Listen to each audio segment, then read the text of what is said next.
جہان پہ پڑتا ہے، سمجھ میں آئے نہ آئے۔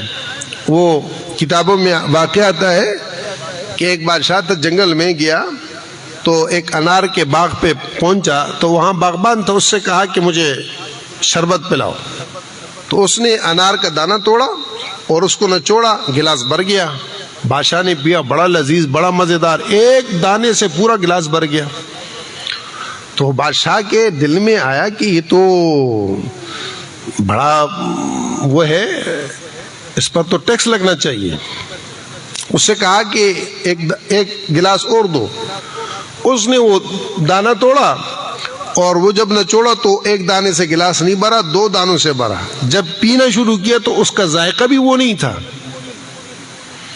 تو بادشاہ نے دل میں کہا کہ میں نے غلط سوچا تھا، ایسا نہیں ہونا چاہیے، یہ تو اس کے ساتھ زیادتی ہے، تو کوئی ٹیکس نہیں لگاتے۔ اس سے پھر کہا پھر 2 گلاس۔ اس نے پھر گلاس کے لیے دانہ توڑا اور نچوڑا تو ایک دانے سے بھر گیا، اور جب اس نے پیا تو وہی ذائقہ۔ تو بادشاہ کو وہ جانتا نہیں تھا کہ یہ بادشاہ ہے، وہ بیس بدل کے جاتے تھے۔ تو بادشاہ نے اس سے کہا، وہ لوگ بڑے ہوشیار اور بہت سمجھدار ہوتے تھے۔ بادشاہ نے اس سے کہا کہ کیا بات ہے، پہلے جب میں نے کہا کہ مجھے وہ شربت پلاؤ اور تم نے ایک دانے کو نچوڑا، اس سے گلاس بھر گیا اور اس کا ذائقہ بھی اچھا تھا، پھر میں نے کہا پھر 2 دانوں سے بھرا اور وہ ذائقہ بھی نہیں تھا، پھر میں نے تیسری بار کہا تو پھر 1 دانے سے بھر گیا اور ذائقہ بھی اچھا تھا۔ اس نے کہا لگتا یہ ہے کہ جب پہلے دانے کا رس میں نے نچوڑا، بادشاہ ہمارے جو تھے اس کی نیت صحیح تھی، اور دوسرے دانے کو جب دوسری مرتبہ میں نے وہ کیا تو شاید بادشاہ کی نیت بدل گئی تھی، اس لیے اثر بدل گیا تھا، اور پھر تیسری مرتبہ جب میں نے دانہ توڑا اور گلاس بھرا تو شاید بادشاہ نے اپنی نیت ٹھیک کر لی تھی۔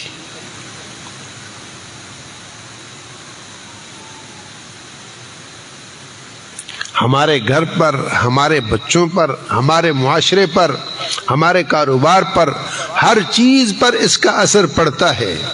یہ سمجھ میں آئے نہ آئے، بات سمجھ کی نہیں ہے، بات تو اس چیز کی ہے جو اصل یعنی شریعت میں ہے۔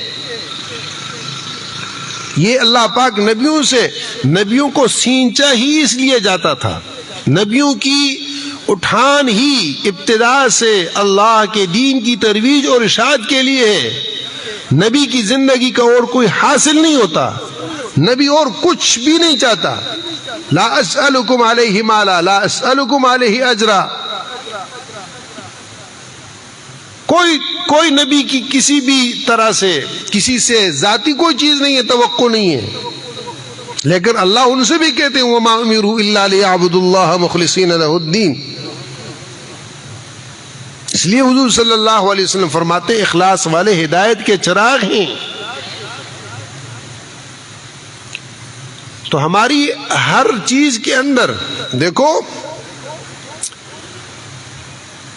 دعا وہ خلوص سے ہو۔ خلوص کی چاشنی بہت عجیب ہوتی ہے۔ آپ کسی سے خلوص سے ملے نا، یا کوئی آپ سے خلوص سے ملے، اس کی لذت محسوس ہوتی ہے آدمی کو، اور مفاد کے لیے ملے اس کا اثر اور ہوتا ہے۔ تو سجدے میں اس کا اثر نہیں ہوگا، نماز میں نہیں ہوگا، ذکر میں، تلاوت میں نہیں ہوگا۔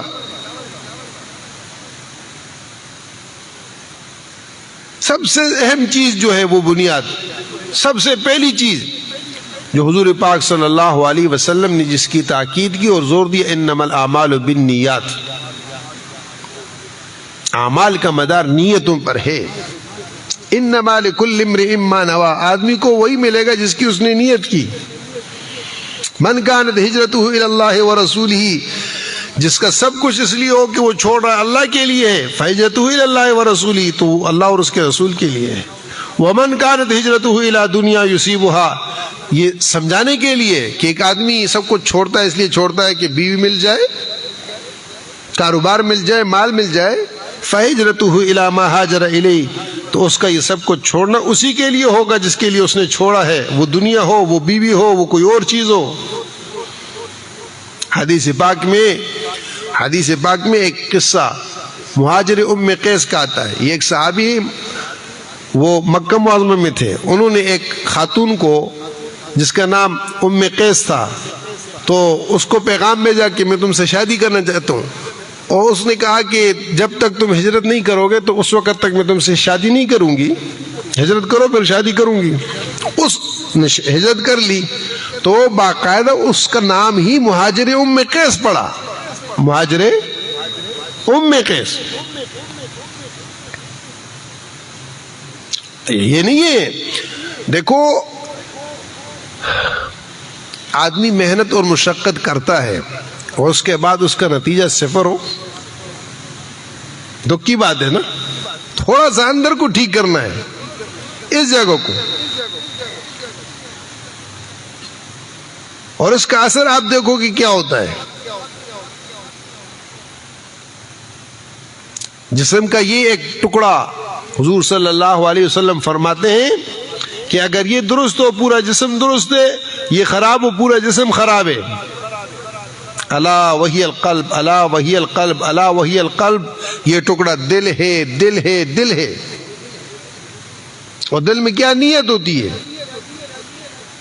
دل ارادہ کرتا ہے، نیت کرتا ہے، جس طور پر یہ نیت کرے گا اس طور پر اس کا معاملہ آگے چلتا چلا جائے گا اعمال کے اندر۔ چاہے آپ صدقہ کریں، آپ روزہ رکھیں، آپ نماز پڑھیں، آپ حج کریں، آپ کسی کے ساتھ بھلائی کریں، کسی کے ساتھ نیکی کریں، کسی کی مدد کریں، کسی کو آپ تعاون پیش کریں، ہر معاملے کے اندر، حتیٰ کہ بچوں کی تربیت بھی، آپ اپنے گھر جا رہے ہیں اور آپ کی نیت ہو کہ میں جاؤں اور گھر والوں کو یہ فلاں کام کرانا ہے، اس نیت کے ساتھ آپ جائیں، ان کو یہ چیز کرانی ہے، آپ جائیں گے، اس کا اثر پہلے پہنچ چکا ہوگا، اس کا اثر پہلے پہنچ چکا ہوگا۔ آپ روزانہ صبح نیت کریں کہ آج ہم نے گھر میں دین کے اتنے کام کرانے والا اللہ ہے، لیکن اس کا اثر پورے دن پڑے گا، اعمال پہ پڑے گا، بچوں پہ پڑے گا، گھر والوں پہ پڑے گا۔ آپ خود ہی نیت کریں، دیکھو کتنا اثر ہے۔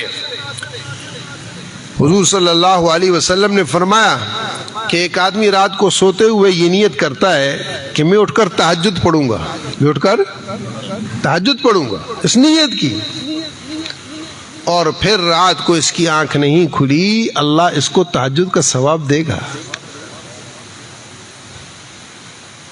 آپ نے نیت کی، اب آپ اٹھ نہیں پائے، آپ کو اس نیت پر اس کا اجر مل گیا، یہ اثر ہے، اور اس کا اثر